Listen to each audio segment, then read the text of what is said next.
تو جب اللہ کو رب کہا جاتا ہے تو میرے دل میں یہ احساس ہوتا ہے کہ میں اس کی احسان کا اعادہ کر رہا ہوں، میں احسان شناسی کر رہا ہوں.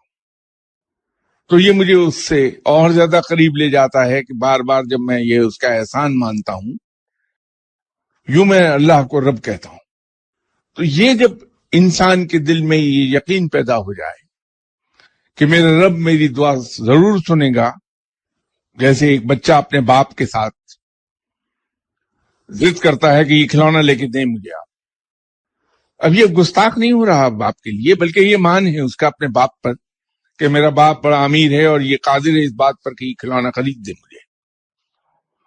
اس مان کے تحت وہ باپ کے ساتھ کہتا ہے کہ نہیں مجھے لے کے دیں، ابھی آپ لے کے دیں، میں لوں گا. یہ ضد نہیں ہے، یہ مان ہے، یہ یاد رکھیے، نہ وہ گستاخی ہے.